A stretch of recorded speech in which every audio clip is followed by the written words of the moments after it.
আমরা রোজা রাখি একমাত্র আল্লাহকেই খুশি করার জন্য। রোজার পুরস্কার আল্লাহ নিচেই দেবেন। তবে পার্থিব চাওয়া পাওয়ার জন্য রোজা না রাখলেও ইসলামের প্রতিটি বিধান মানুষের ইহকালীন কল্যাণ বয়ে আনে। রোজায় রয়েছে স্বাস্থ্যগত বহুমুখী উপকারিতা।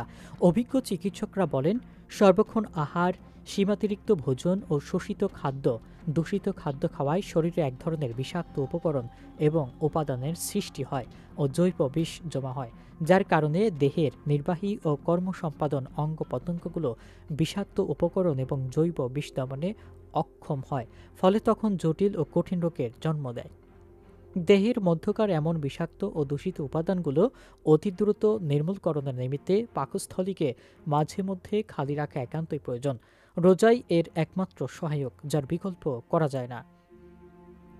মানব শরীরের উপর রোজার প্রভাব নিয়ে বিভিন্ন গবেষণামূলক নিবন্ধন থেকে জানা যায়, রোজা দ্বারা শরীরের ওজন সামান্য হ্রাস পায় বটে, তবে তা শরীরের কোনো ক্ষতি করে না, বরং শরীরের মেদ কমাতে রোজা আধুনিক চিকিৎসা বিজ্ঞানের খাদ্য নিয়ন্ত্রণ অপেক্ষা অধিক কার্যকর।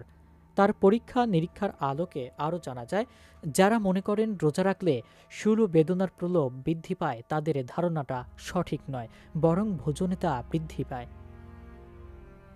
পাকিস্তানের প্রবীণ প্রখ্যাত চিকিৎসক ডাক্তার মোহাম্মদ হোসেনের নিবন্ধ থেকে জানা যায়, যারা নিয়মিত সিয়াম পালন করেন সাধারণত তারা বাতরোগে, বহুমূর্ত, অজীর্ণ, হৃদরোগ ও রক্তচাপজনিত ব্যাধিতে আক্রান্ত কম হন। এছাড়া ডাক্তার ক্লাইভ সহ অন্যান্য চিকিৎসা বিজ্ঞানী পর্যন্ত স্বীকার করেছেন, ইসলামের সিয়াম সাধনার বিধান স্বাস্থ্যসম্মত ও ফলপ্রসূ।